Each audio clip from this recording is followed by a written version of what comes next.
Nós estamos começando hoje uma jornada através dos heróis da Reforma e nós vamos procurar fazer isso às sextas-feiras, todas as sextas-feiras de outubro. É provável que a gente tome uma ou duas de novembro.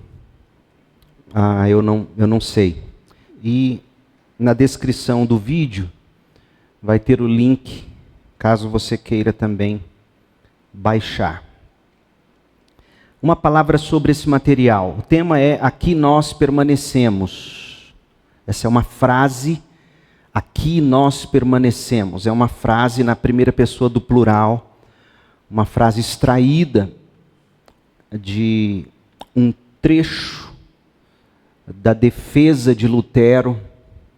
Eu vou ler o trecho na íntegra daqui a pouquinho. E ele chega num ponto que ele diz: "Aqui eu permaneço, cativo à palavra de Deus e à minha consciência. Eu não vou seguir papas nem concílios da igreja". Então, a gente pegou e colocou: "Aqui nós permanecemos". E nós vamos então, de modo panorâmico, estudar 32 biografias. Esse material não é meu, eu estou traduzindo ele do site Desiring God. É um projeto deles este ano.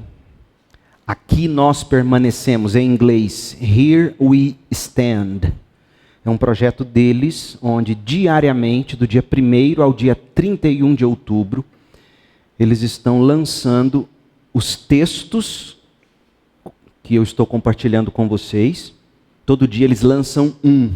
Então hoje é dia 4, eles já lançaram 5, porque no dia último de setembro eles lançaram o primeiro, como chamariz, né? Então o trabalho não é meu, o trabalho é deles. São diversos autores escrevendo os artigos. Cada artigo é lido no site Desiring God. Isso leva de 5 a 7 minutos, se você for ouvir lá. O que eu fiz, além de traduzir, buscando a maior fidelidade possível, né? Porque toda tradução é um trabalho de interpretação, buscando a originalidade. Além disso, eu estou inserindo notas de rodapé no texto, esclarecendo termos que para muita gente não são tão claros.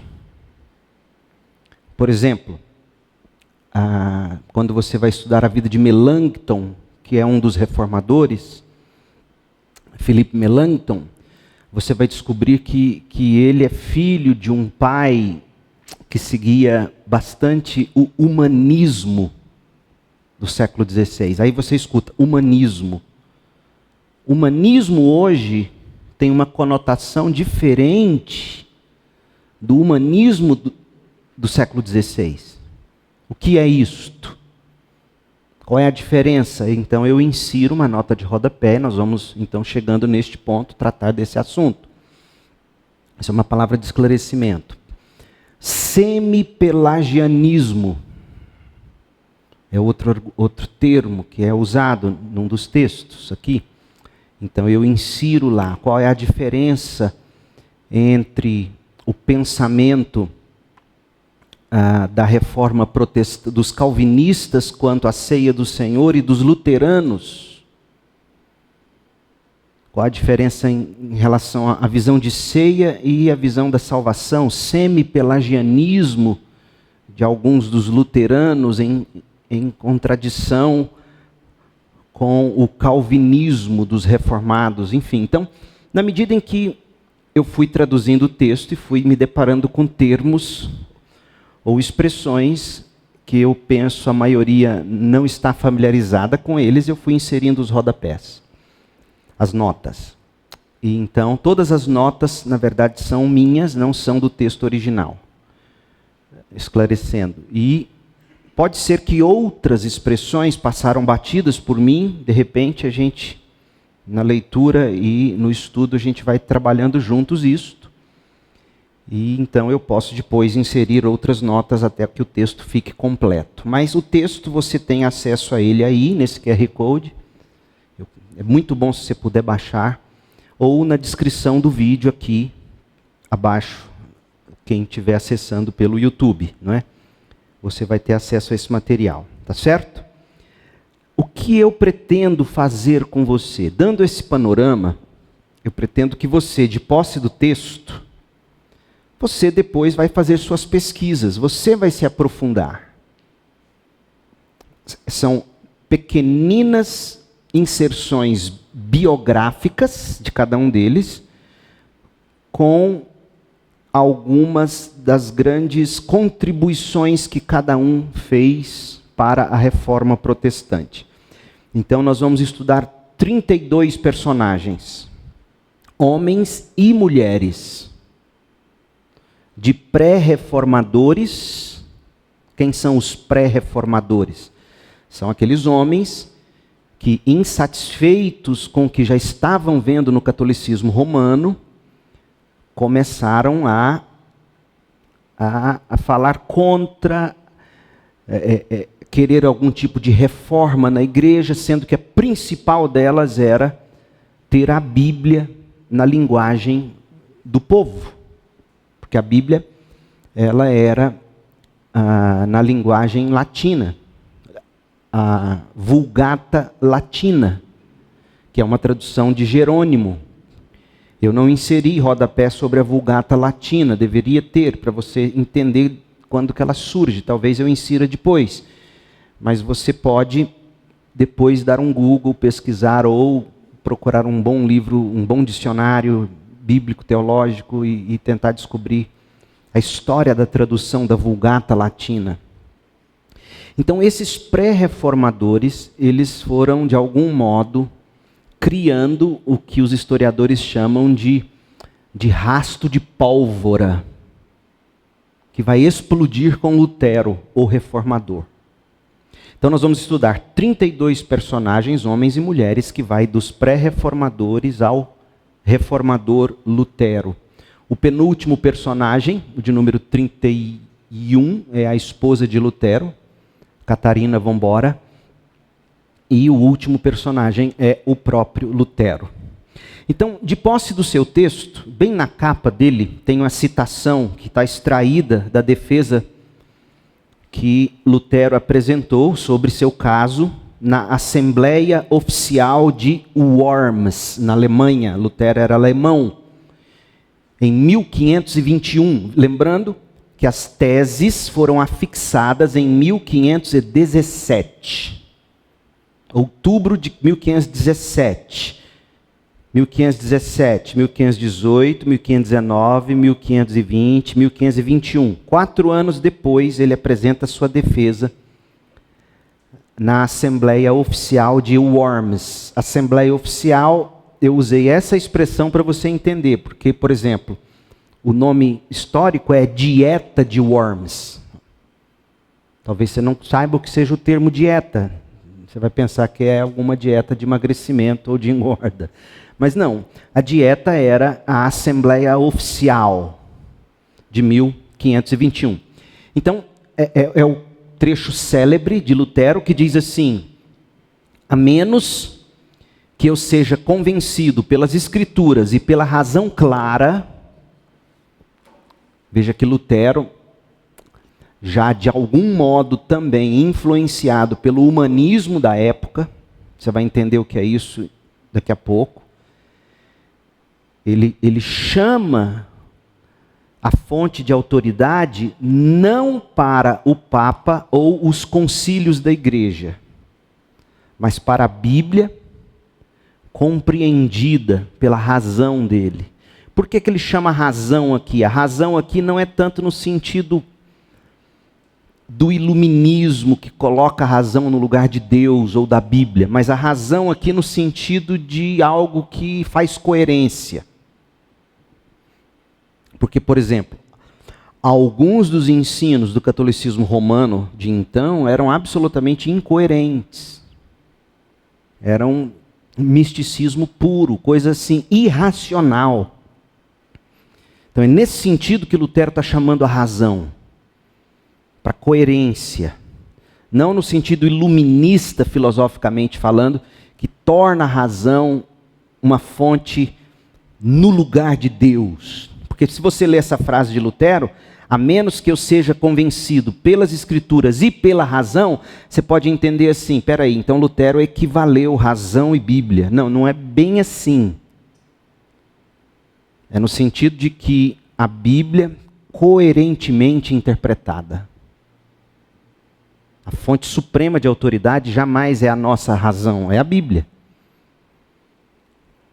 A nossa razão é informada pela verdade, e a verdade é a palavra de Deus, certo?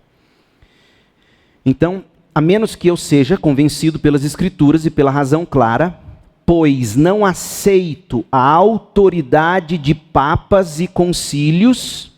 Então, papas e concílios aqui no lugar da Bíblia, para o catolicismo romano, visto que se contradizem, e aí é a razão. Então, o próprio Lutero explica como ele está usando a razão que faz ele ver as coisas com coerência. Então é como que se ele estivesse dizendo, como é que eu vou acreditar em papas e concílios se eles vivem se contradizendo? Entra papa, sai papa, cada papa traz uma interpretação que vai contradizer o outro, um concílio anula uma decisão do outro concílio. O que eram os concílios? Eram as reuniões dos bispos da igreja, onde eles iam determinar soluções para determinados assuntos doutrinários, principalmente. E aí, às vezes, um concílio desse contradizia uma decisão anterior. Aí o Lutero diz, isso não é coerente, isso é irracional. Então, a menos que a Bíblia me convença pela razão, pela coerência, eu não vou seguir papa, não vou seguir concílios. Minha consciência está cativa à palavra de Deus. Não posso nem quero retratar-me de alguma coisa, porque era isso que a dieta de Worms estava insistindo, que ele se retratasse. Eu não vou me retratar. Por quê? Porque ir contra a minha consciência não é correto nem seguro. Então, se você, de novo, extrai consciência do que ele acabou de dizer, minha consciência está cativa à palavra de Deus.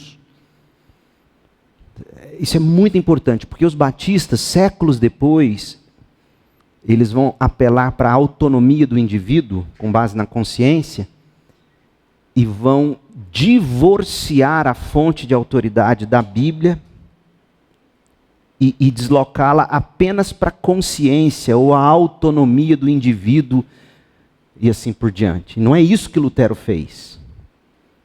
A consciência era cativa à palavra de Deus e ele não vai contra aquilo que a consciência dele compreendeu da palavra de Deus e não de papas e concílios. Isso é absolutamente radical, gente. Isso foi isso que começou a fazer nascer a reforma. E é isso que a gente mais precisa nos dias em que a gente vive, quando tantos pastores, bispos, apóstolos têm palavra de autoridade equivalente ao que era a palavra dos papas na época de Lutero e ainda hoje. E ainda se dizem protestantes esses sujeitos. Não são. Não posso nem quero me retratar de coisa alguma, porque ir contra a consciência não é correto nem seguro. Aqui permaneço. Não posso fazer outra coisa. Que Deus me ajude. Amém. Esse é o texto de Lutero. Vá no conteúdo, no índice do texto que você tem na sua mão. E você vai verificar, eu já deixei aqui as prévias. Hoje nós vamos apenas até Philippe Melanchthon, que são os 5 primeiros.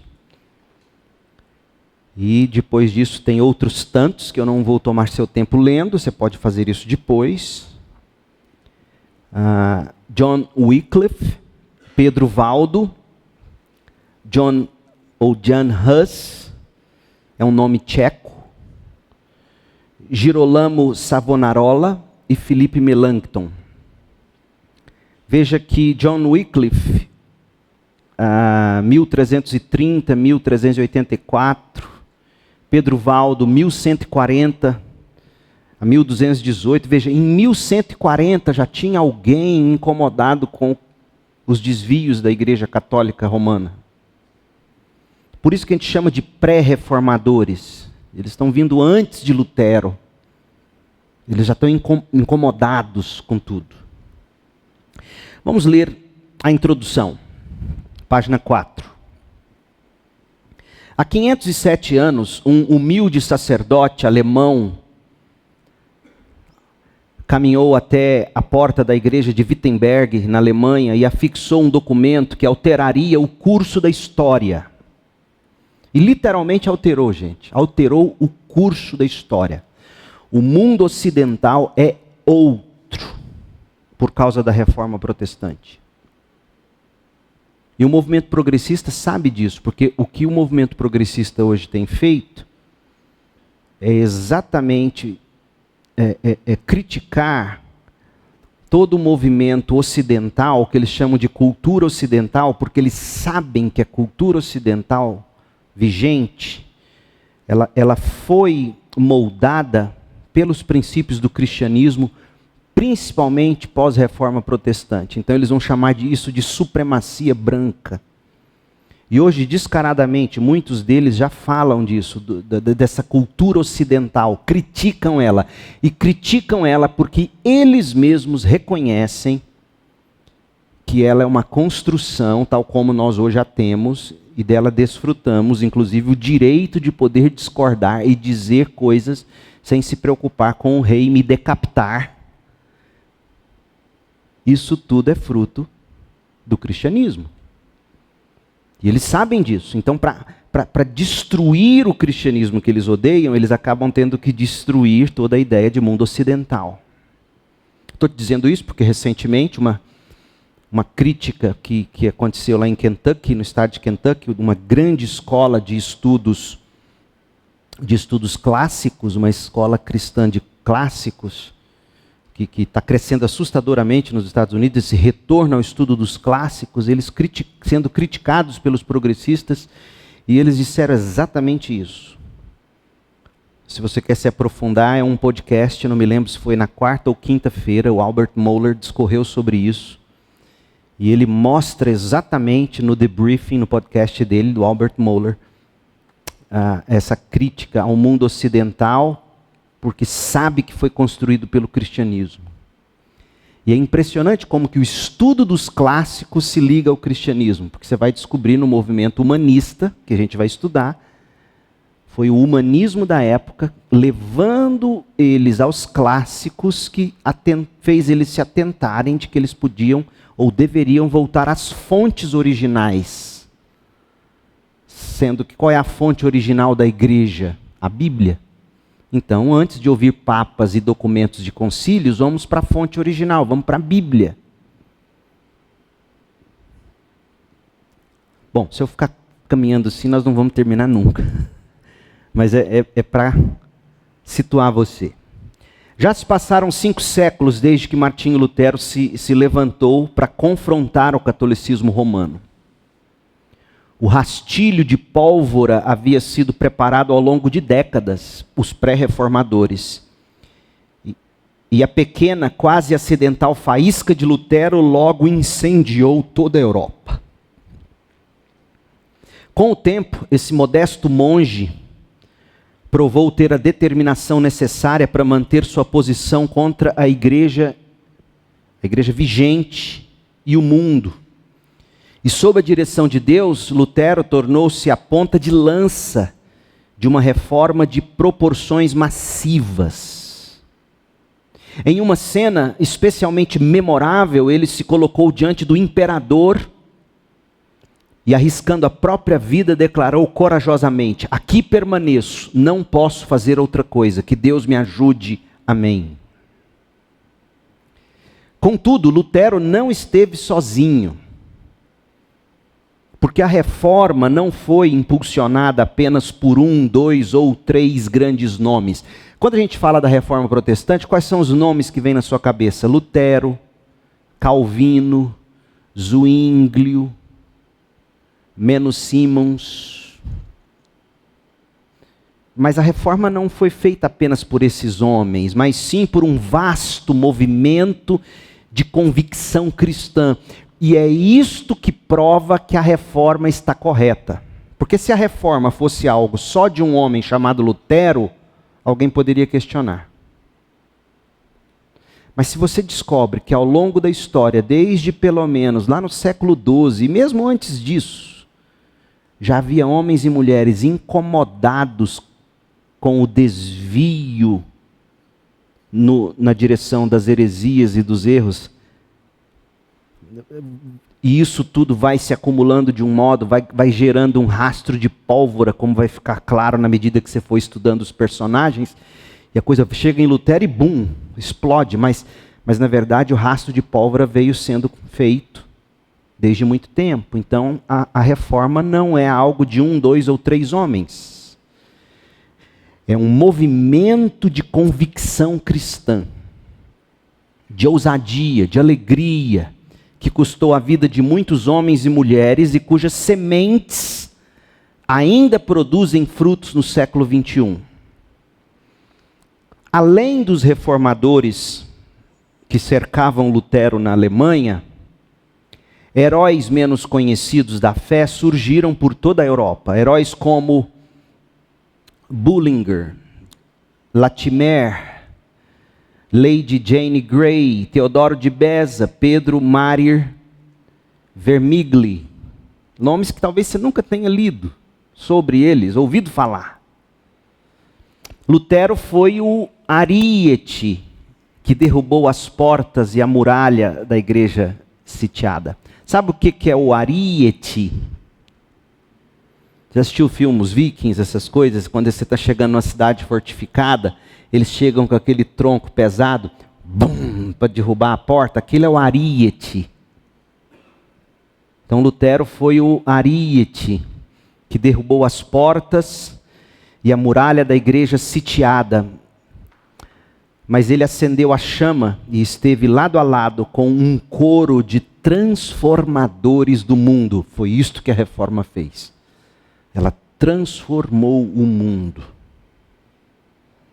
Onde está a relevância da reforma protestante?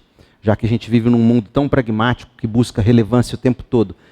A relevância da reforma protestante está, por exemplo, no Estado democrático de direito, que todo mundo hoje desfruta. Para citar apenas algo tão pequenino.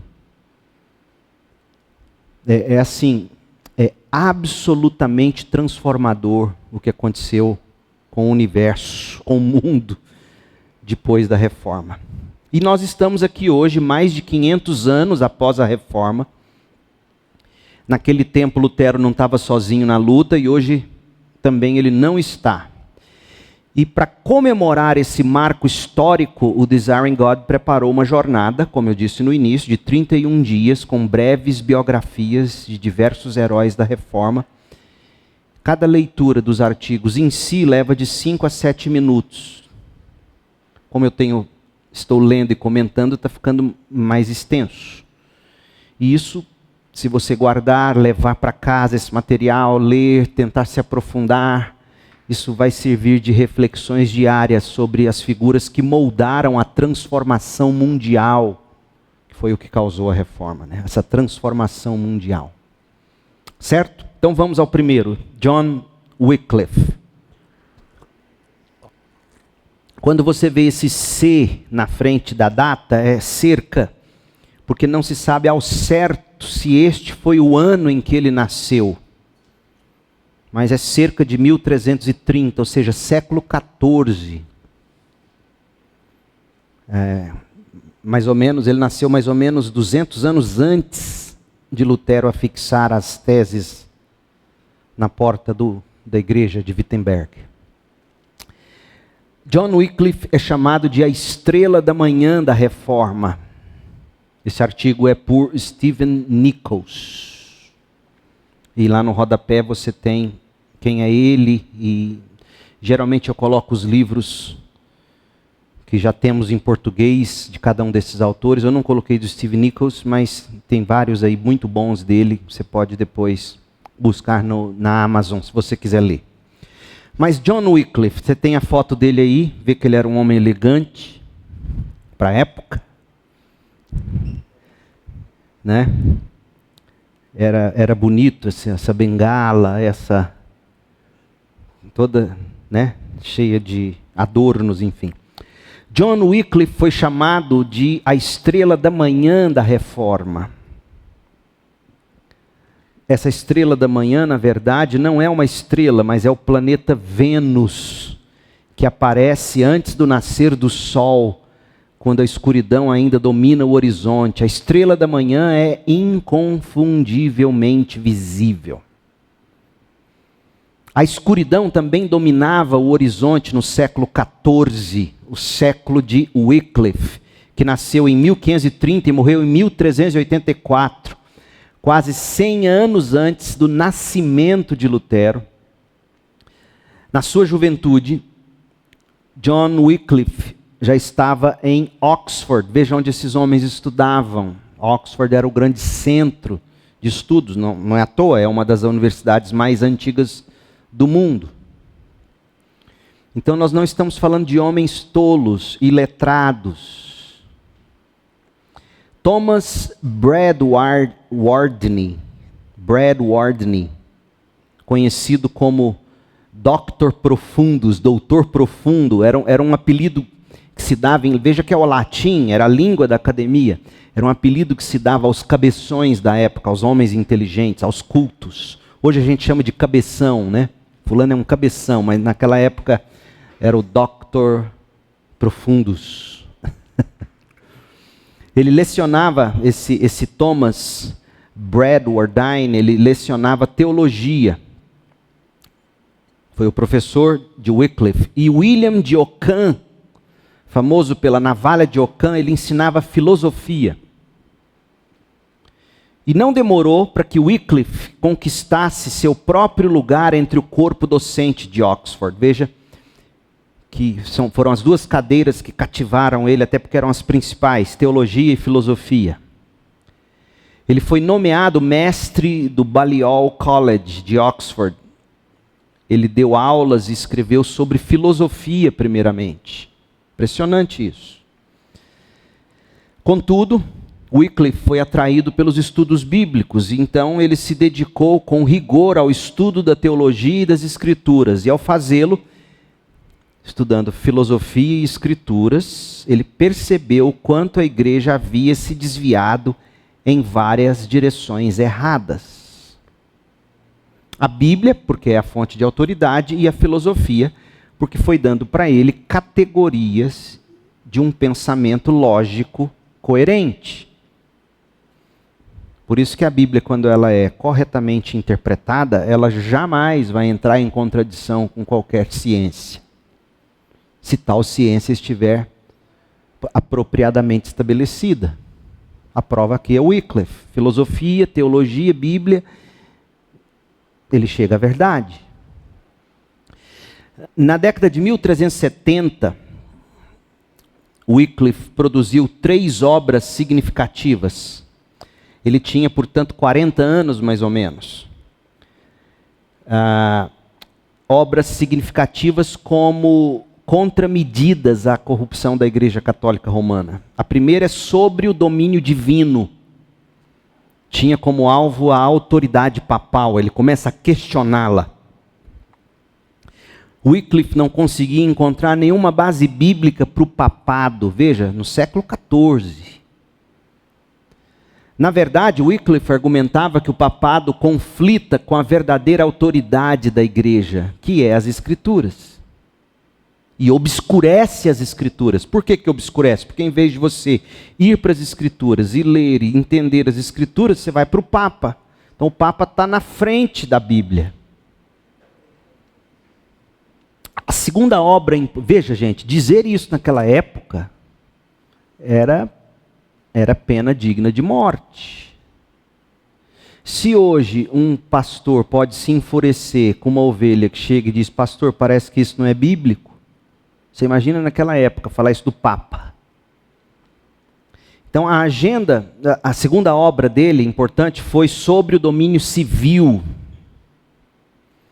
onde criticou a afirmação da Igreja Católica Romana de ter autoridade sobre a coroa e a nobreza inglesas.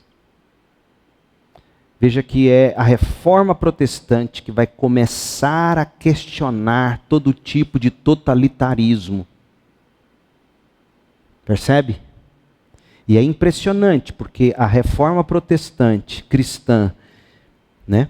Obviamente, protestante cristã, que traz essa democracia para o mundo, essa democracia hoje busca engoli-la.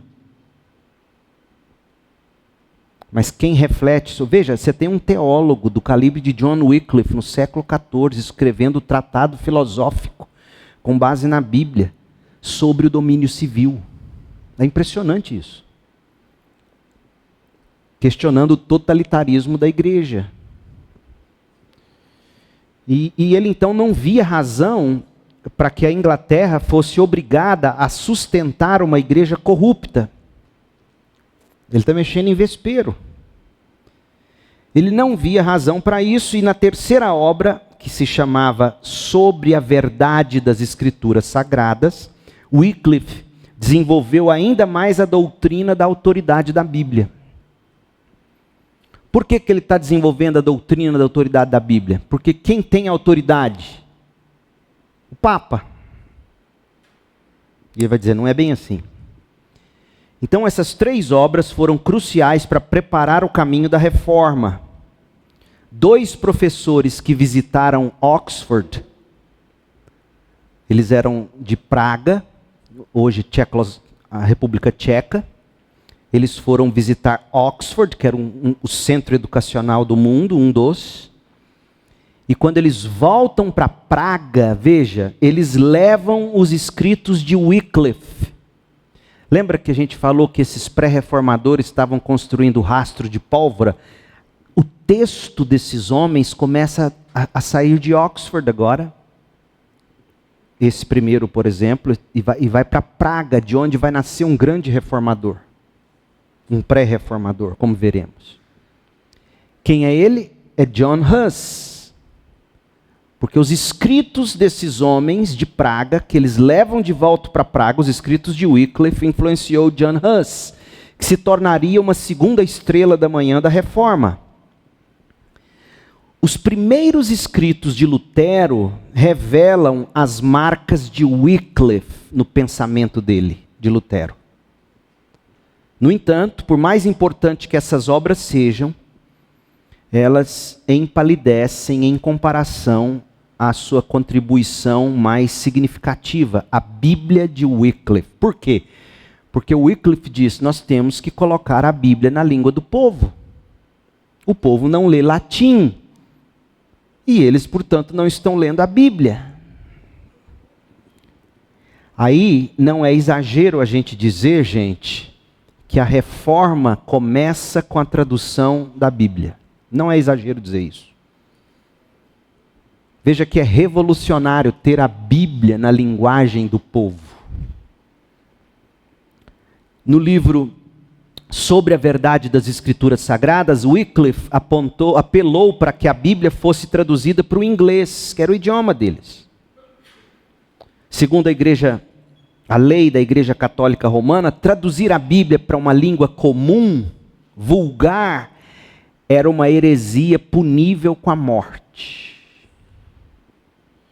É quase inimaginável entender por que uma igreja impediria que as pessoas tivessem acesso à palavra de Deus, a menos que a igreja quisesse exercer poder sobre as pessoas. E era isso.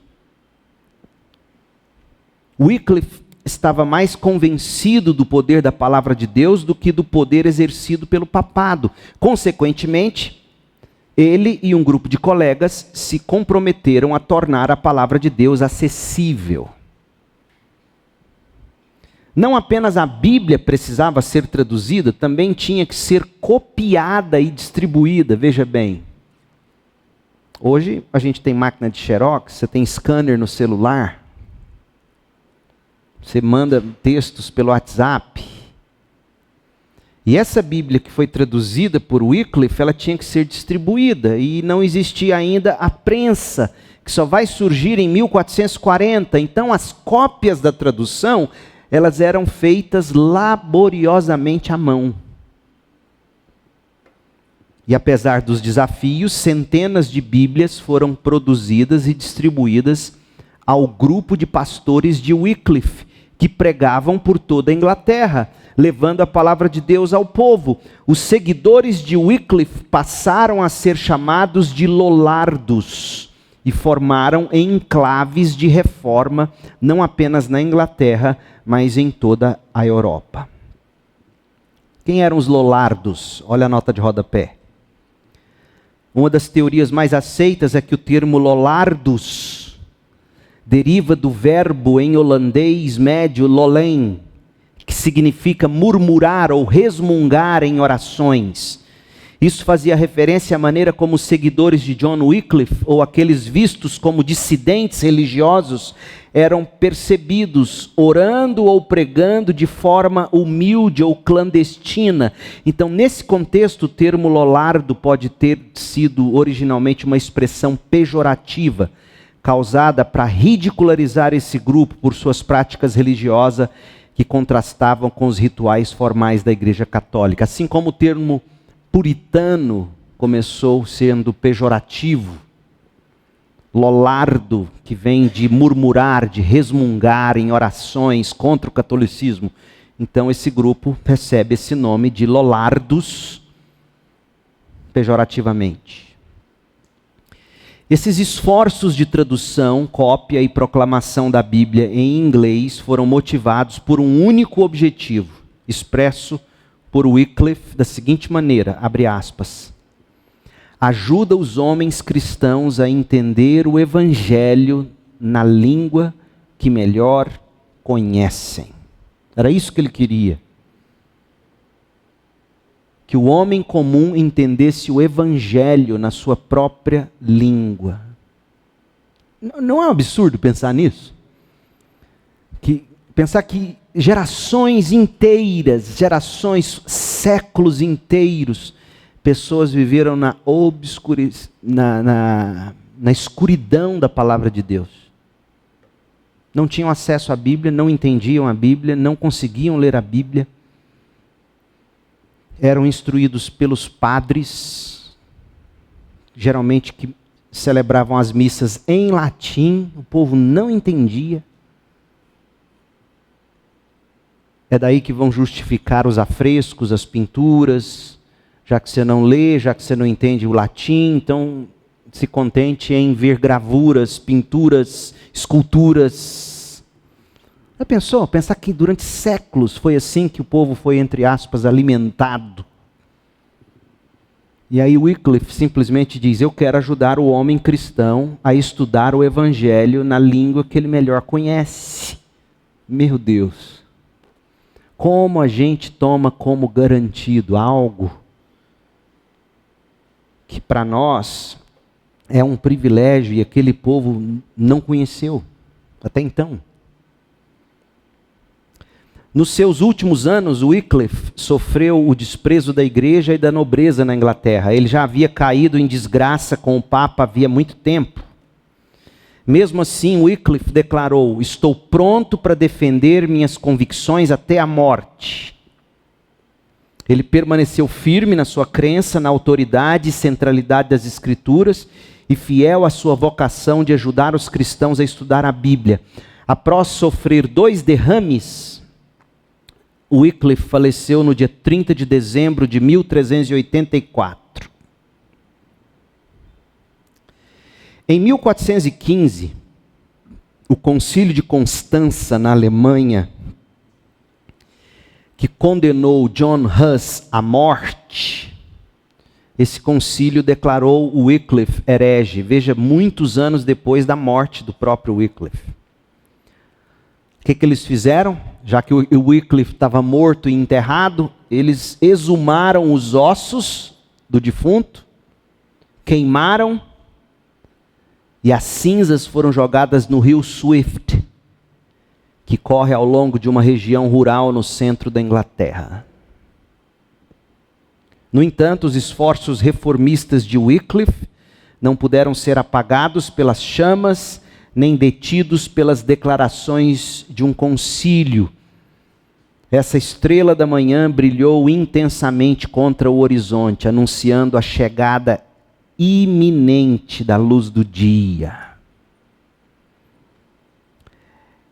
Esse concílio de Constança, de que se fala aqui, isso aqui é uma nota que eu acrescentei para você ter uma melhor compreensão. Vamos falar sobre isso, aí eu abro para perguntas até aqui.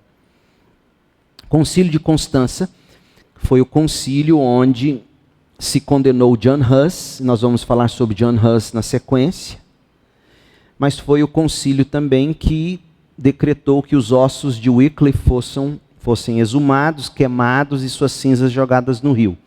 Mas esse concílio, ele é um concílio muito importante na história do cristianismo, não apenas pelo que aconteceu aqui. Foi realizado entre 1414 e 1418, foi um dos mais importantes da Igreja Católica na Idade Média, convocado para resolver crises religiosas eclesiásticas graves da época, como o grande cisma do Ocidente e questões de heresia. Ele ocorreu na cidade de Constança, na Alemanha, foi convocado pelo antipapa João 23, não confundir com João 23 do século 20. Esse antipapa, ele teve o apoio do imperador Sigismundo do Sacro Império Romano Germânico. Olha que nome bonito, Sigismundo. Era muito latim na época. O principal objetivo do concílio foi resolver o grande cisma do Ocidente, uma crise que vinha se alastrando desde 1378. E olha no que isso desembocou. Existia simultaneamente 3 papas vivos, rivais. Era isso que Lutero e depois ia olhar e falar, gente, isso nunca fez coerência. Acreditar em papa. Qual papa? Houve época em que existiu 3 ao mesmo tempo. Um em Roma, outro em Avignon e um terceiro em Pisa. Todos reivindicando ser o verdadeiro líder da igreja. O Concílio de Constança conseguiu restaurar a unidade papal. Como? Depois os 3. E elegeu Martinho V. Então vamos eliminar esses 3, a gente elege um, ele é o certo. Não faz coerência. E aí isso encerra o cisma e traz estabilidade política à igreja. Outra importante função do Concílio de Constância foi a condenação das heresias, o que o catolicismo chamava de heresia de Wycliffe e John Huss. Por quê? Qual era a heresia? Olha, para você entender. Wycliffe já tinha falecido, mas ele defendia a tradução da Bíblia para o inglês e ele rejeitava várias práticas da Igreja Católica. E ele foi condenado póstumamente, seus restos mortais foram exumados e queimados. John Huss, reformador da Boêmia, influenciado pelas ideias de Wycliffe, veja que um vai influenciando o outro. Ele pregava contra a corrupção e clamava por reformas teológicas. Ele foi convocado ao concílio, John Huss, para se defender. Mas apesar das garantias de segurança, o que aconteceu? Ele foi preso. Ele tinha um habeas corpus, não vão te prender, pode vir se defender. Lê do engano. Ele foi preso, julgado, condenado por heresia, queimado na fogueira em 1415. Essa execução provocou grande revolta na Boêmia. Na República Tcheca, essa cidade, resultando nas guerras hussitas. Nós vamos falar sobre elas adiante, quando estudarmos John Huss.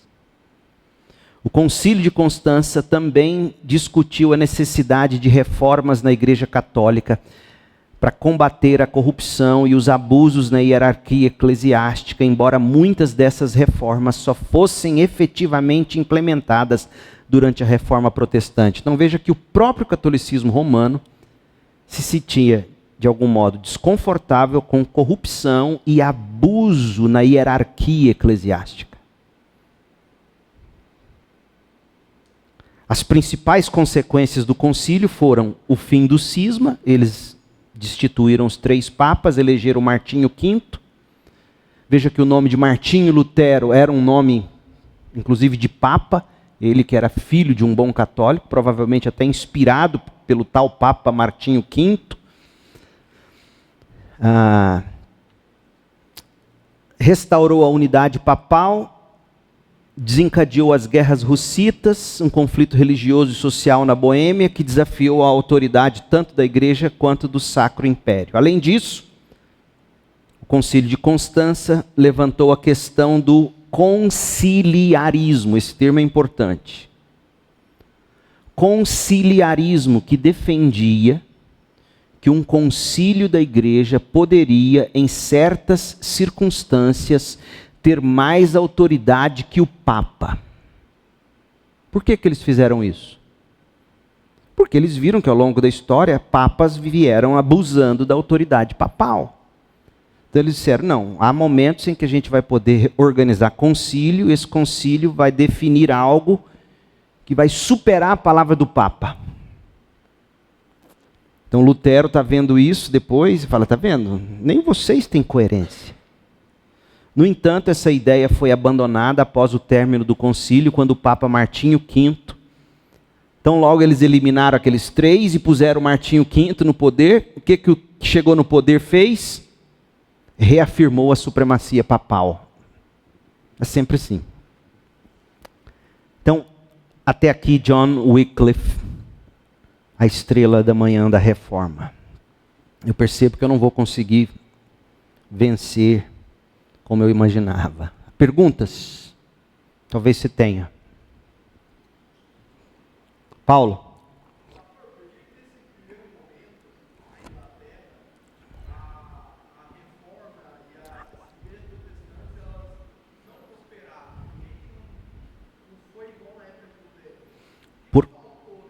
Faltou mais gente comprar a ideia. Você está falando aqui de um homem, primeiramente, John Wycliffe, não prosperou como nos dias de Lutero porque faltou gente. Então, John Wycliffe, que influencia um, que influencia outro, que chega em Praga, e aí influencia John Hus, os russitas, os lollardos. Então, você está começando a ter massas entrando na ideia. Então, esse movimento é muito lento, numa época em que você não tinha televisão, internet. Então, levava muito tempo para as ideias se espalharem.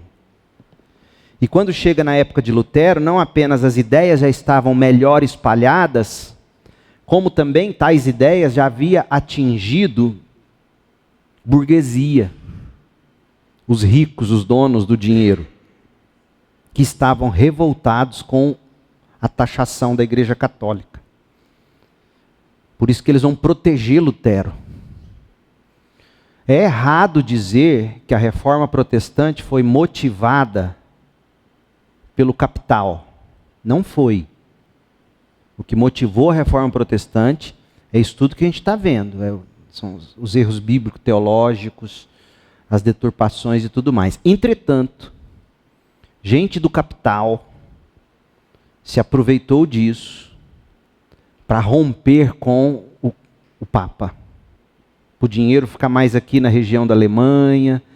E aí eles, muitos, bem intencionados, outros não, acobertaram Lutero, acolheram Lutero, cuidaram de Lutero, protegeu. Então não deu certo antes, porque faltava esse tipo de coisa, entendeu? De massa, de gente. E era tudo muito lento, né? Muito lento. Você não tinha WhatsApp, você não tinha Twitter, você não tinha televisão, você não tinha imprensa. A imprensa, você copiar um livro, quanto tempo levava copiar um livro? Era tudo caríssimo. Outra pergunta? Esqueci seu nome, fala. Eliton, diga.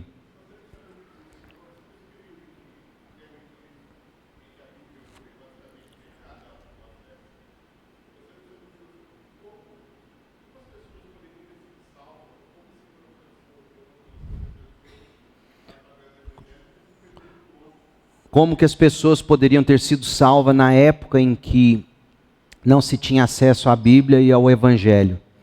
Olha, é uma excelente pergunta. É difícil saber. É fato que Deus salva as pessoas sem a necessidade de elas terem lido a Bíblia de capa a capa.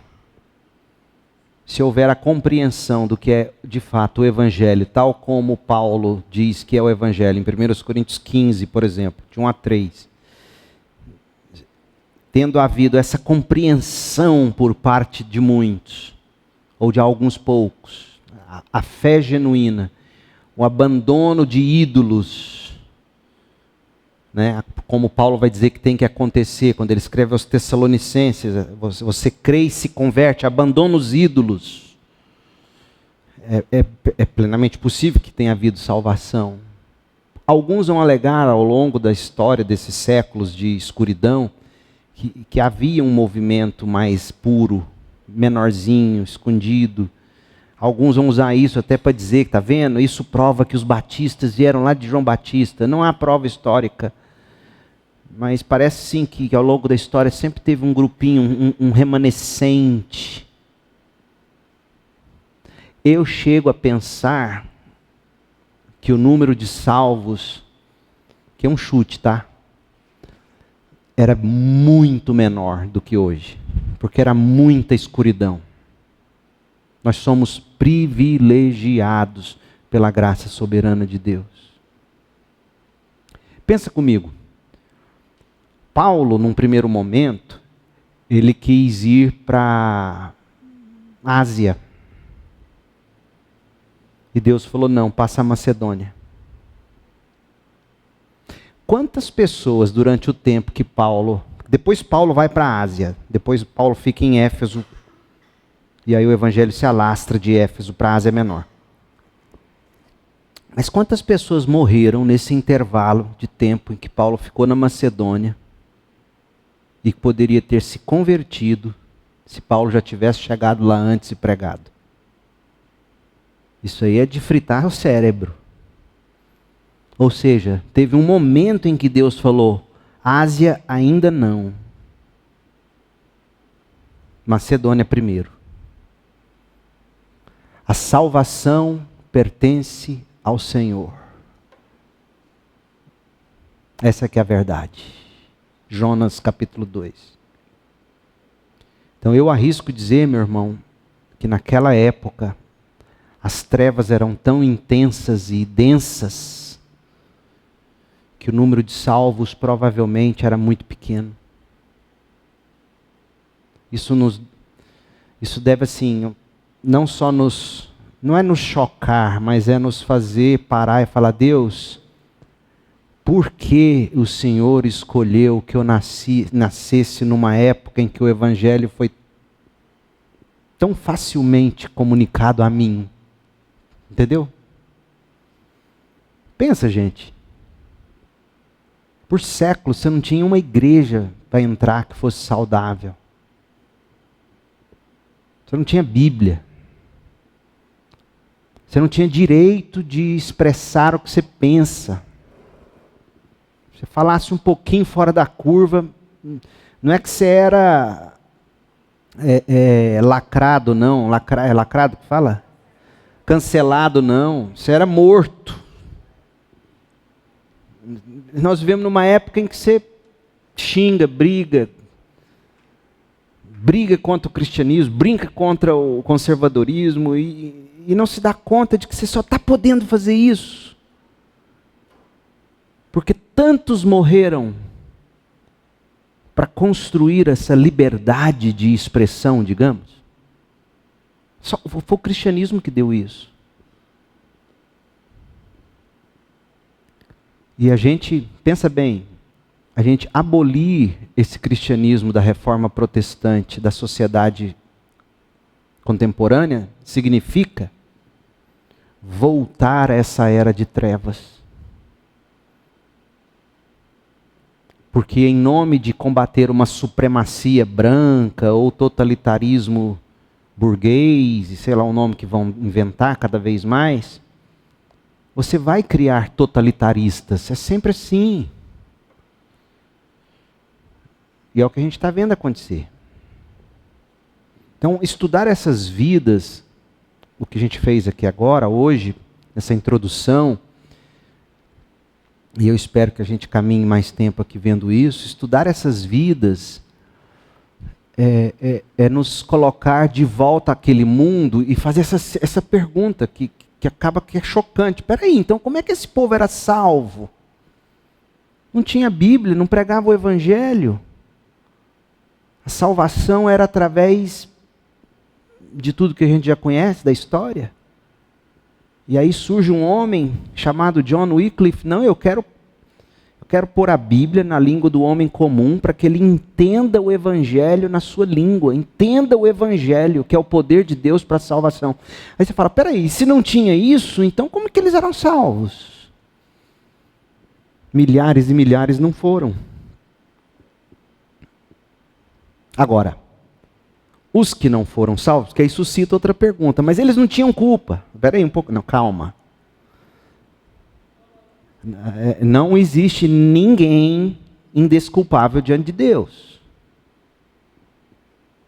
Paulo vai lidar com essa questão em Romanos 1. Fala, espera aí, mas se o evangelho não foi pregado, se esse povão não tinha culpa desses papas tudo corrupto, desses padres, por que eles vão para o inferno? Pera um pouco, isso é outra conversa, é outro lado da moeda, é outra história.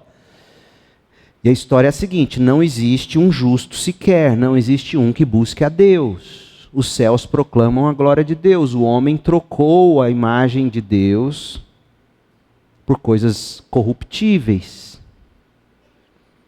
E o texto que eu gosto de usar é aquele de Abraão intercedendo com Deus, dizendo, Deus, mas e se tiver 10 justos lá em Sodoma? Ele falou, olha, se tiver um, eu não destruo. Mas o que ele acabou fazendo? Ele foi lá e tirou aqueles que ele quis tirar, Ló e a família, porque Ló não era justo coisa nenhuma, a mulher de Ló, correndo, preocupada, que largou a chapinha para trás, o secador, e aí ela vai, olha para trás e vira estátua de sal. Não tinha um justo. Deus quis, por soberana graça, salvar Ló. E desce fogo lá, quer dizer, Deus é justo. Se houver um justo, ele poupa. O problema é que não há. Mateus. Qual pergunta?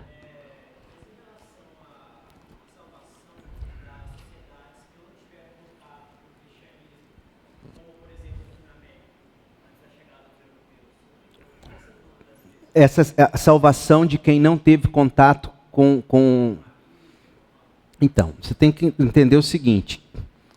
Não foram os europeus que, em última instância, trouxeram a palavra de Deus, né? Enfim. É o mesmo princípio. Não, só é salvo por meio da graça e da fé. Como é que uma pessoa que nunca ouviu o Evangelho comprova que ela é pecadora e ela não deseja buscar a Deus? É que ela continua na prática do pecado, ela continua idolatrando, a lei de Deus está gravada no coração de todo ser humano, Paulo diz em Romanos 2. Ele diz em Romanos 1 que em vez da criatura olhar para a criação e buscar conhecer esse Criador, a criação faz é temer a criatura, idolatrar e adorar a criatura. Então é isso que condena o ser humano. A revelação geral de Deus já condena o ser humano. Ele não é condenado em primeiro lugar porque ele rejeitou Cristo. Ele nunca ouviu falar dele. Ele é condenado porque ele trocou a glória do Criador pela imagem de criaturas. Entende? Paulo diz isso muito claramente em Romanos 1. Porque aí se houvesse, aí você pode perguntar, mas e aí se alguém então de repente tentasse buscar Deus de verdade, conhecendo o Deus que a gente tem pela Bíblia, justo como Ele é, será mesmo que se houvesse um justo ali buscando de verdade, será mesmo que Deus não providenciaria um meio de chegar lá com alguma mensagem do Evangelho, falando, olha, eu vim aqui anunciar aquilo que você está buscando. É óbvio que Ele faz isso. E eu creio até que nós vamos ter surpresas no céu com relação a isso. Surpresas. Mas a pergunta é muito boa do Mateus, porque em primeiro lugar, o homem está condenado não porque ele rejeitou Cristo em primeiro lugar, é porque ele rejeitou o Criador. Ele idolatra a criatura, Cristo se fez homem para ele assumiu a nossa forma, para ele nos redimir como seres humanos que somos. Então, agora, aqueles que ouvem de Cristo, eles são duplamente condenados. Porque não só rejeitaram o Criador, como também o Redentor. É sério isso. A quem muito é dado, mais será cobrado. Como será o nível disso no inferno, eu não sei. Não quero nem saber. Mas são perguntas importantes. Porque o que você vai ouvir lá na faculdade, no meio dos seus amigos incrédulos? Que Deus é esse? Que a pessoa nunca ouviu falar de Jesus, vai condenar ele porque não conhece Jesus? Mas espera aí, quem disse que é por causa disso? Paulo diz por que estão condenados. Romanos 1. Paulo vai dizer, a lei está no coração. Todo mundo conhece o que é verdadeiro. É curioso, porque qualquer povo pagão sabe que tem uma divindade, que essa divindade está com raiva. A Bíblia chama de ira. E essa divindade tem que ser aplacada. Geralmente com sangue. E geralmente o seu próprio filho é oferecido à divindade. Que coisa! De onde vem isso? Essa deturpação é tão simples se quisessem ver. A gente enxerga, Deus abriu nossos olhos, amém? Mas o pagão não, coitado. Ele não enxerga, ele não entende. É loucura para ele.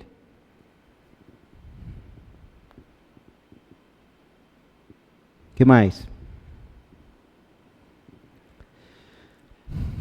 Marcos.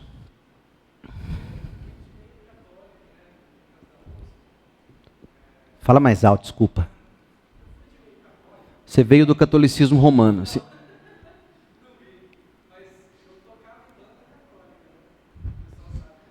está condenado e não sabe. Que situação.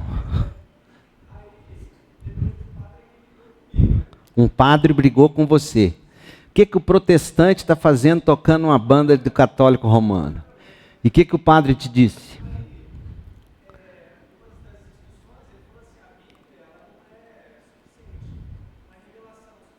Uhum. Isto.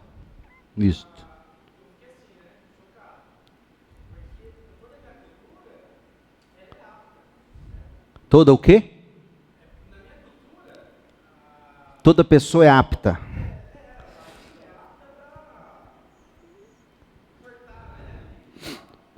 A Bíblia é apta, não, ela é capaz, poderosa e tal.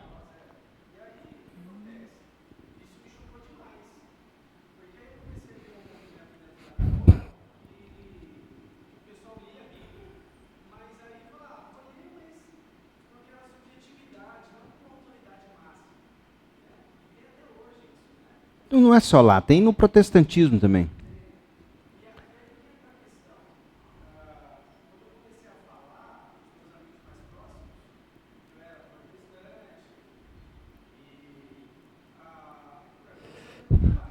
Uhum.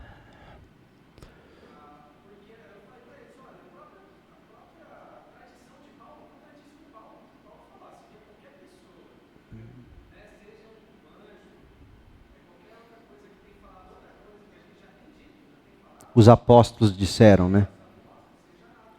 Uhum.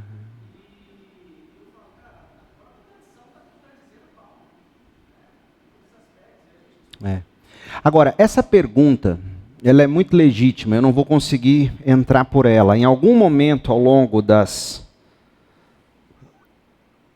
biografias, a gente tem que voltar nesse ponto que você tocou, que é o seguinte, para quem não ouviu aqui, estou falando para gravação agora. O católico romano, ele diz que é fundamental o magistério interpretar a Bíblia. O protestante, ele diz que nós não precisamos dessa mediação. Certo? Pelo Espírito, nós somos capazes de entender a verdade, diz a palavra de Deus. Entretanto, no protestantismo, e hoje a gente vê isso toda hora, você tendo abrido mão, ou jogado fora a ideia de que o magistério não interpreta a Bíblia para mim, eu interpreto a Bíblia sozinho, isso gera um monte de problemas, porque nós nunca fomos entregues para interpretar a Bíblia sozinho. Paulo mesmo vai dizer, há uma tradição de interpretação, que é o que o protestantismo contemporâneo, liberal, ele ignora. Ele diz, não, eu interpreto a Bíblia é a palavra de Deus, eu interpreto ela, eu e Deus. Quais são os parâmetros para um protestante de interpretação bíblica? Não é o magistério do catolicismo romano. Qual seria para nós os parâmetros de interpretação corretos? A longa tradição. As boas e comprovadas confissões de fé da história. A maneira como a história, como os cristãos historicamente interpretaram determinadas doutrinas. Deus, Cristo, homem. Percebe? Eu não leio a Bíblia sozinho. Eu leio a Bíblia com uma tão grande nuvem de testemunhas. Isso é muito importante para nós. Sim, nós não precisamos da interpretação falível do magistério da igreja. Nós não buscamos isso. Falível que a gente sabe que é, eles vão dizer que é infalível. Tão infalível que já teve que ter concílio para dizer, o Papa tem hora que ele bate fora do bumbo, então o concílio vai decidir. Depois eles vão e desdizem, e aí vai. Então, mas a gente sabe que é falível a interpretação de magistérios. Por outro lado, você tem entregado a Bíblia na mão de todo mundo, e tendo dito, você tem acesso direto a Deus, só você e Deus, e é verdade, isso causou um monte de outros problemas. Dentre os quais, hoje mais claramente, por exemplo, o desrespeito a qualquer tipo de autoridade, por exemplo. Você não respeita a autoridade de ninguém hoje mais. As diversas interpretações dentro de uma mesma igreja. E aí você vai mostrar, mas olha, não é assim que a gente crê como batistas. Não, opa, peraí, mas... Aí começa a questionar. Então nós temos o nosso pé de barro, o protestantismo. E nós temos que levar isso em conta. Em algum momento a gente vai voltar nisso de novo e a gente precisa conversar sobre isso. Sim, eu tenho liberdade para ler a Bíblia. Pelo Espírito de Deus eu sou capaz de compreender o mínimo necessário para a salvação, lendo a Bíblia. Mas a Bíblia não me diz que eu estou entregue para ler a Bíblia e interpretá-la sozinho. Eu tenho uma tão grande nuvem de testemunha que eu preciso buscar. Eu preciso ouvir meus líderes, como Hebreus vai dizer. Eu preciso ouvir os presbíteros que Deus coloca na igreja para ensinar a palavra.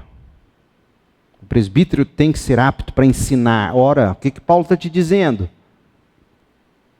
O que Paulo está dizendo quando ele diz que o presbítero tem que ser apto para ensinar? Ele está dizendo que é só você e sua Bíblia em casa? Não. Você, sua Bíblia e o ensino do presbítero.